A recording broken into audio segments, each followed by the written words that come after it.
Yes, before I answer the question, I want to say that my organization, Vaccine Network for Disease Control, was impacted by this USAID pause, as it were, because we have two programs, one on HIV and another one on malaria. So I'm going to use that example to answer your question. Immediately they paused. We have about nearly 600 children under 5 who are HIV positive, who need to take their drugs. So with this pause, what it translates to immediately is that they can no longer take their drugs, because though the drugs were in the facilities, pause means they cannot give you those drugs because those drugs are owned by US.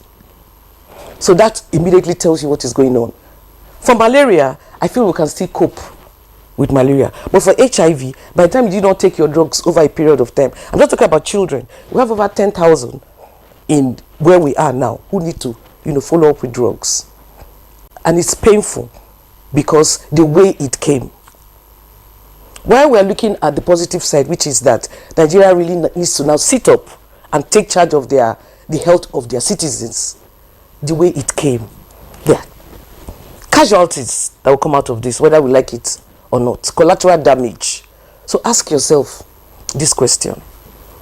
Many Nigerian children will probably die because of this. So let's put that in one bucket and then now say to ourselves, what are the emergency things that we need to do now as a stopgap measure? That's what I thought people would be thinking about. The person that is giving you, it's like you living in a house and you're living in a rented house. The person who owns the rented house now says, pack out of my house, and throws you out in the rain.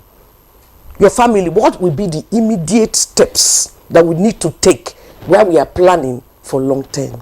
Well, there's been an increase to the health sector in the budget. So in the budget, is that part of it? Yes, it's good, but that's a little bit long term, don't you think? Yeah. The children need the drugs. We're talking about the immediate.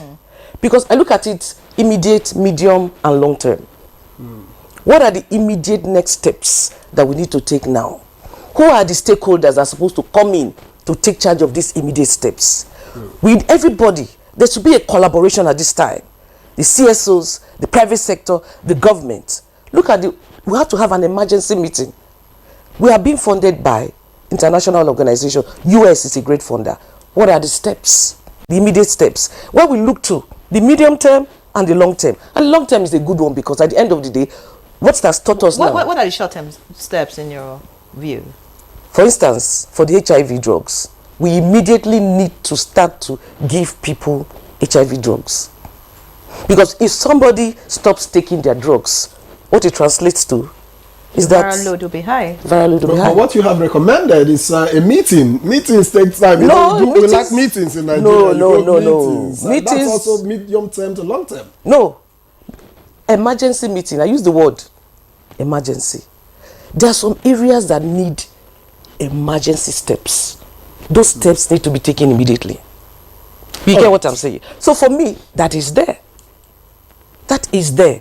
While we now call emergency steps such that Nigeria begins to buy the drugs, or what? Of course, immediately.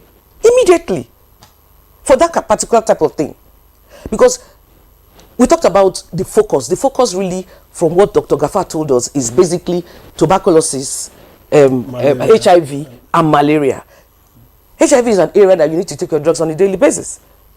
So for me, and then there are many other areas, but it's a lesson for us in the sense that you cannot depend on another person. Don't put all your eggs in one basket. All right.